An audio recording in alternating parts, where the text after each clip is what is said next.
हुआ है और हमारे साथ कुछ लोग जो प्रयागराज के हैं, मौजूद लोग हैं, उनके साथ हम बातचीत करेंगे और जानने की कोशिश करेंगे कि किस तरह से क्या उनका रिएक्शन है।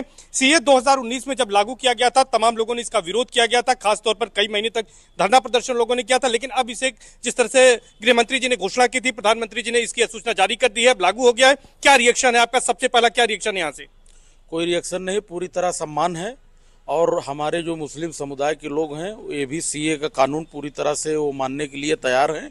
जो घुसपैठी लोग बाहर से आए हैं उनके लिए प्रॉब्लम है, वो सोचे हमारे लिए तो ये अच्छा है, और जो नहीं समझ रहे हैं उसको पूरी तरह हम लोग समझाने की भी कोशिश। मतलब 2019 से 2024 तक काफी बदलाव आया है सोच में लोगों के। बिल्कुल बिल्कुल, हमारा संगठन, हमारे लोग ने जागरूकता अभियान के तहत लोगों को जन जन तक जाके घर घर में बूथ स्तर पे लोगों को बताया गया है, और पूरी तरह से कानून जो आया हुआ है इसका पूरी तरह से सम्मान है। राहिल भाई, आपसे जानना चाहेंगे कि 2019 में तो तमाम लोगों ने विरोध किया था, लेकिन किस तरह का मैसेज है अब सरकार ने जो काम किया है और अब ये लोकसभा चुनाव के पहले लागू हो रहा है, क्या असर पड़ेगा इसका और मुस्लिम समाज इसे किसका स्वागत कर रहा है? देखिए, सिटीजन अमेंडमेंट एक्ट का जो है कोई विरोध नहीं है। अब स्वागत होगा, इसलिए स्वागत होगा कि भारत सरकार ने जो है पहले से ही कह दिया कि किसी की नागरिकता नहीं जाने वाली।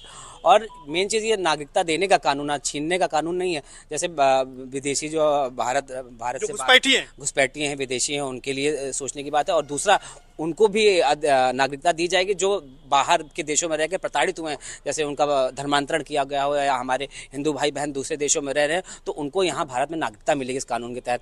तो अब स्थिति पहले से ज्यादा। वकील साहब, आप भी हमारे साथ हैं, आप तो कानून के जानकार हैं। सीए को लेकर काफी समझाने की कोशिश की गई और उसके बाद अब ये लागू कर दिया गया, तो किस तरह से लोग अब इसे एक्सेप्ट करेंगे और क्या मानते हैं? सीए का जो कानून व्यवस्था उसका हम लोग स्वागत और सम्मान करते हैं।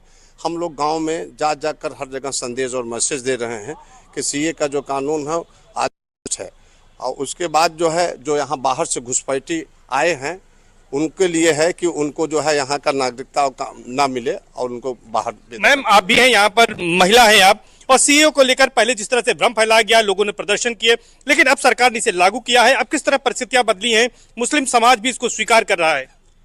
इस पे हम ये कहेंगे कि महिलाओं का ये जो प्रधानमंत्री योजना के तहत ये जो एनसीआर जो चालू हुआ है, तो जो लोग भ्रमित थे इससे कि हमें निकाल दिया जाएगा, तो ये सारी भ्रम हम लोग फील्ड जा करके काफ़ी लोगों को बता रहे हैं कि ऐसी कोई बातें नहीं है और काफी परिवर्तन आया हुआ है। ये अच्छी बात है। समर्थन मुस्लिम जो है वोट देगा इस बार चुनाव में, बिल्कुल 100% देगा और लोगों में भ्रम की स्थिति नहीं है।